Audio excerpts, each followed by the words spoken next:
दोस्तों, आज हम पढ़ेंगे चित्रकला के तत्व। चित्रकला के तत्वों के बिना किसी भी कलाकृति का निर्माण संभव नहीं है। इसका समुचित प्रयोग करके काल्पनिक या प्राकृतिक संयोजन को पूर्ण किया जा सकता है या उसे मूर्त रूप दिया जा सकता है। इसका अपना ही महत्व है। कलाकार अपनी सृजन शक्ति के अनुसार इस कला तत्वों का प्रयोग कर चित्र की रचना करता है। तो आइए हम इन तत्वों को देखते हैं।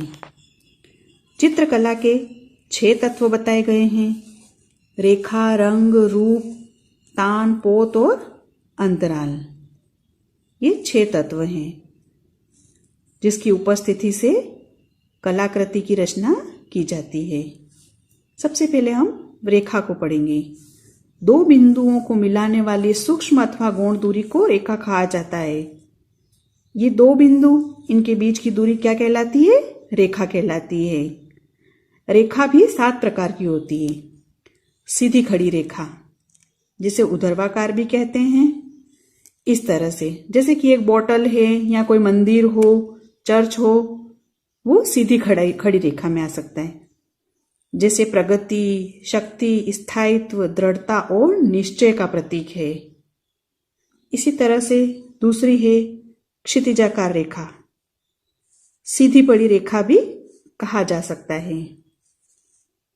इसका प्रतीक है शांत, निश्चेत, विश्राम, मौन या स्थिरता। अगर क्वेश्चन में अगर आपसे पूछा जाए विश्राम और स्थिरता किसका प्रतीक है, तो सीधी पड़ी रेखा या क्षितिजाकार रेखा का। इसी तरह से आई है तिरछी रेखा, कर्णवध, जैसे कि कोई पेड़ झुका हुआ हो या तिरछा। यह अस्थिरता, वेग और व्याकुलता को दर्शाता है। इसी तरह से चौथी आई हमारी कोणीय रेखा। बिजली की कड़कड़ाहट, संघर्ष, तनाव और असुरक्षा की उपस्थिति करवाता है। इसी तरह से 5वीं आई एक पुंजीय रेखा। शोभा, प्रसार, खिलना, प्रकाशपुंज, विस्तार, ये इसका प्रतीक है। 6ठी आई हमारी चक्राकार रेखा, जिसे हम सर्पाकार रेखा भी कहते हैं या वृत्ताकार रेखा भी कहा जा सकता है। यह तनाव, उत्तेजना, संप्रेषण और रहस्य को दर्शाता है। 7वीं रेखा आई हमारी लयात्मक रेखा, जिसे प्रवाही रेखा भी कहा जा सकता है। लहरदार, जैसे पानी की लहरें, तरंगे, संगीतात्मकता, गति आदि को दर्शाता है। ये हो गई रेखाओं की। अब रेखांकन के प्रकार, जैसे कि स्वतंत्र रेखांकन, वस्तु के मस्तिष्क पर पड़ने वाले प्रभावों के आधार पर अपनी इच्छा शक्ति के अनुसार चित्रण करना स्वतंत्र रेखांकन कहलाता है। उसी तरह से ही स्मृति रेखांकन, कलाकार अपनी स्मरण शक्ति के आधार पर चित्रों का निर्माण करता है। यह स्मृति रेखांकन कहलाता है। उसी तरह से प्रतिरूपात्मक रेखांकन, इसमें किसी यथार्थ वस्तु को वैसा ही अंकित करना, अर्थात वस्तु या व्यक्ति का प्रतिरूप अंकित करना प्रतिरूपात्मक रेखांकन कहलाता है। रेखांकन के उक्त विभाजन के अतिरिक्त भी कई प्रकार हैं जिसके आधार पर रेखांकन किया जा सकता है, जैसे यांत्रिक रेखांकन, सीमांत रेखांकन, सांकेतिक रेखांकन, प्रकृति रेखांकन, वस्तु रेखांकन आदि। दूसरा तत्व है रंग, यानी कि कलर। रंग, जिसे वर्ण भी कहते हैं, प्रकाश का एक गुण है। यह कोई स्थूल वस्तु नहीं है। यह हमारी आंखों पर पड़ने वाला एक प्रभाव मात्र है। रंग के प्रमुख गुण देख लेते हैं हम। सबसे पहला रंगत। इसका मतलब है रंगत वर्ण की प्रकृति होती है। इससे रंगों का अंतर स्पष्ट होता है, जैसे लालपन, नीलापन, हरापन आदि। दूसरा है मान। मान रंगत के हल्के व गहरेपन को कहते हैं, जैसे लाल, गहरा लाल, हल्का लाल आदि। रंगत में सफेद या काले रंग के प्रयोग से रंगत का मान बढ़ाया या घटाया जा सकता है। बढ़ाने के लिए सफेद व घटाने के लिए काले रंग का उपयोग किया जाता है। इसी तरह से तीसरा गुण है सघनता। सघनता से वर्ण तत्व की शुद्धता का ज्ञान होता है। जो रंग तीव्र होगा वह उतना ही शुद्ध होगा तथा जिसमें धूमिलता होगी वह कम सघन अथवा अशुद्ध होता है। ये इसके रंग के 3 गुण हैं। अब हम रंग के भेद को पढ़ेंगे। रंग के मुख्य रंग 3 होते हैं, लाल, पीला और नीला। द्वितीय रंग लाल प्लस पीला मिलाने पर केसरिया बनता है। पीला प्लस नीला हरा बनेगा। लाल प्लस नीला बैंगनी। ये हमारे मुख्य रंग हो गए, लाल पीला नीला। और इनसे बनने वाले जो कलर हैं वो कौन से हो गए? ये द्वितीयक रंग हो गए, केसरिया, हरा और बैंगनी। अब समीपवर्ती रंग लाल, लाल नारंगी, नारंगी, ये समीपवर्ती रंग हो गए जो कि मिले जुले एक ही परिवार के कलर होते हैं, जैसे हरा, हल्का हरा, गहरा हरा इत्यादि। ये सभी समीपवर्ती रंग हैं। इसी तरह से पूरक रंग मुख्य रंग के आमने सामने वाले रंग एक दूसरे के पूरक होते हैं। मुख्य रंग मतलब लाल, पीला और नीला, इनके जो सामने वाले कलर होंगे वो पूरक रंग होंगे। देखिए, हम एक डायग्राम के माध्यम से समझेंगे इसको। इसमें हमने एक ट्रायंगल बना लिया है। देखिए, ये तो हो गए हमारे प्राइमरी कलर, हो गई है प्राथमिक रंग, जो हमारे मुख्य कलर थे, लाल, पीला और नीला। इनसे बनने वाले कलर हो गए द्वितीयक रंग। अब हमको पूछा है पूरक रंग कौन से हैं, तो नीले का पूरक केसरिया होगा, लाल का हरा, पीले का बैंगनी। ये इनके पूरक रंग हो गए, लाल का हरा, पीले का बैंगनी, नीले का केसरिया। आप इस रंग वाले टॉपिक को हमारा दूसरा वीडियो कलर चार्ट, उसमें भी जाके आप देख सकते हैं, जिसमें हमने रंगों को मिक्स करके प्रैक्टिकली बताया गया है। अब हमारा 5वां रंग अवर्णीय रंग, जिसे वर्ण शून्यता भी कहते हैं।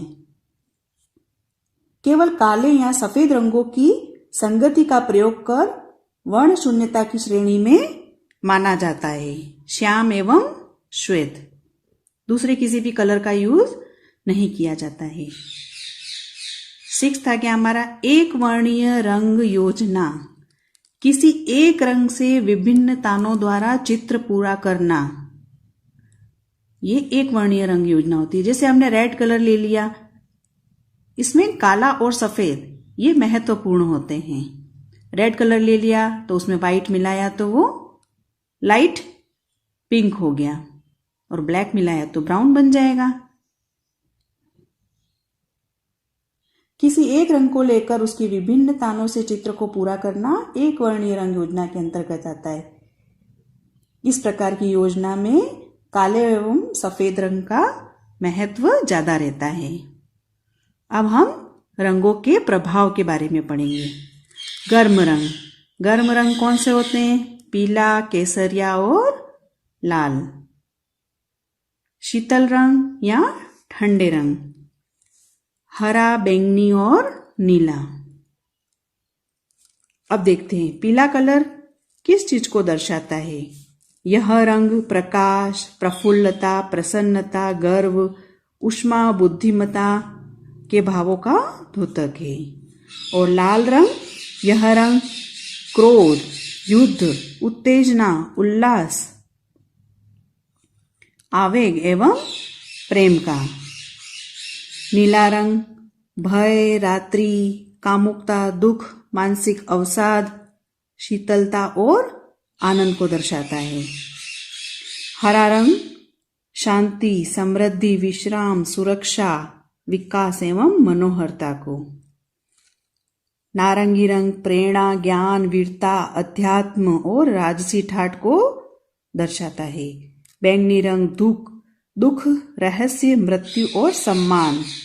सफेद रंग शांति, पवित्रता, उज्ज्वलता, एकता, शुद्धता। और काला रंग अंधेरा, भय, दुख, कपट, षड्यंत्र और बुराई को दर्शाता है। अब बहुवर्णीय रंग योजना। इसमें रंगों की कोई सीमा नहीं होती है और इसमें कई रंगों का उपयोग किया जाता है। और इसमें विषय वस्तु की आवश्यकता को ध्यान में रखते हुए कितने भी रंगों का यूज किया जा सकता है। तीसरा तत्व है रूप यानी कि शेप। किसी वस्तु या व्यक्ति की आकृति रूप कहलाती है। चित्र तल पर प्रथम बिंदु के अंकन होते ही रूप का निर्माण प्रारंभ हो जाता है। रूप के दो प्रकार हैं, सम्मित रूप यानी कि नियमित, असम्मित रूप, अनियमित। देखिए सम्मित रूप क्या होता है। यदि किसी रूपाकार के मध्य से विभक्त किया जाए या उसको दो भागों में बांट दिया जाए या उसको बीच में से काट दिया जाए तो दोनों भाग एक दूसरे के विलोम आकृति वाले होंगे, जैसे ग्लास, फुटबॉल, वर्ग, घन आदि। ऐसे रूप नियमित रूप कहलाते हैं। ये अपेक्षाकृत साधारण सौंदर्य बोध वाले होते हैं। दूसरा है असम्मित रूप। असम्मित रूप में मध्य से दोनों ओर के भाग विभिन्नता युक्त होते हैं। ऐसे रूप गतिपूर्ण तथा अधिक सुंदर संयोजन को अभिव्यक्त करते हैं, जैसे विषम त्रिभुज, कैतली आदि। रूप के प्रभाव देखिए, आयताकार रूप होगा तो वो क्या दर्शाता है? एकता और दृढ़ता को। त्रिभुजाकार रूप है वो प्रगति, निश्चय, आत्मनिर्भरता और संतुलन को दर्शाता है। विलोम त्रिभुजाकार रूप अशांति और असंतुलन को। अंडाकार रूप निरंतरता, सौंदर्य, सृजनात्मकता आदि को दर्शाता है। वृत्ताकार रूप गति, तटस्थता, पूर्णता और विशालता को दर्शाता है। ये हमारे रूप के प्रभाव हो गए। अब आगे देखिए, हम तान को पढ़ते हैं। तान मतलब टोन। रंग के हल्के या गहरेपन को तान कहते हैं। तान रंग में काले अथवा सफेद की उपस्थिति का परिणाम है। रंगों की मात्रा को घटाकर या बढ़ाकर किसी भी रंग की विभिन्न ताने प्राप्त की जा सकती है, जैसे हल्का नीला, गहरा नीला आदि। तान के 3 भाग हैं, गहरा, मध्यम और हल्का। तान का चित्र में क्या महत्व है वह देखते हैं हम। किसी भी चित्र में तान के अभाव में अधूरापन रहेगा। तान के द्वारा द्विआयामी चित्रभूमि पर गहराई का भ्रम उत्पन्न किया जा सकता है। यथार्थ अंकन के लिए तान आवश्यक तत्व है। क्षय वृद्धि, स्थितिजन्य लघुता आदि संयोजन सिद्धांतों को स्थापित करने के लिए तान का होना अनिवार्य है। दूर, निकट, बड़ा, छोटा आदि को दर्शाने में तान की अहम भूमिका होती है। इसलिए तान का बहुत अधिक महत्व है। हमारा 5वां तत्व पोत यानी कि टेक्सचर। किसी वस्तु को छूने अथवा देखने से उसकी सतह, धरातल यानी कि उसकी सतह के बारे में जो अनुभूति होती है वह उस वस्तु का पोत होता है। यानी कि देखने पर हमें चिकना, खुरदुरापन जो महसूस होता है वह उसका पोत होता है। पोत के भी 3 प्रकार हैं, प्राप्त, अनुकृत और सृजित। प्राप्त पोत वह होता है जो प्रकृति निर्मित वस्तुओं में होता है। वस्तुओं के चित्रण में स्पर्श द्वारा हम इन्हें अनुभव कर सकते हैं। अनुकृत पोत प्रकृति प्रदत्त पोत का अनुकरण करके निर्मित किए जाने वाले पोत अनुकृत पोत कहलाते हैं।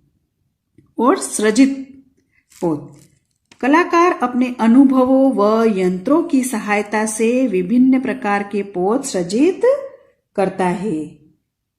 इसमें सृजित पोत के अंदर नवीनता व आकर्षण अधिक होता है, क्योंकि वो अपने अनुभवों व यंत्रों की सहायता से विविध प्रयोग करके नवीन प्रकार के धरातलीय प्रभाव चित्र पर उत्पन्न करता है। इसलिए ये अधिक नवीन और आकर्षण होता है सृजित पोत। अब पोत का महत्व। पोत की विविधता से अंतराल को गति प्रदान कर उसकी एक रसता को समाप्त करना। दूसरा, संयोजन सिद्धांतों की स्थापना में पोत की महत्वपूर्ण भूमिका होती है। चिकने, खुरदुरे, रुई, तेल, पत्थर, पानी आदि का अंकन पोत द्वारा ही रूप भेद को प्राप्त होता है। छठा और अंतिम तत्व है अंतराल, यानी कि स्पेस। वह सपाट स्थान जिस पर चित्रण कार्य किया जा सकता है उसे चित्रभूमि या अंतराल कहते हैं।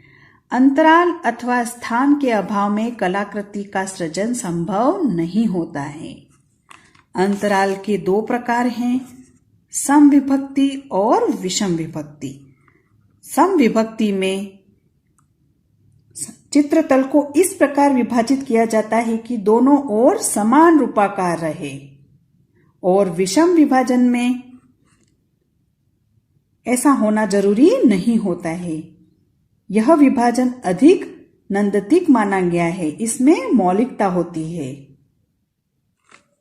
सब में दोनों ओर समान रूपाकार होते हों और इसमें ऐसा संभव नहीं है। इसके अतिरिक्त स्वर्णिम विभाजन पद्धति भी अंतराल विभाजन की एक अन्य पद्धति प्रचलित है। इसमें चित्रतल को कितने ही भागों में बांटा जा सकता है। इसमें न केवल चित्रभूमि के विभाजन से संतुलन रहता है, बल्कि विविधतापूर्ण होने से आकर्षण भी बना रहता है।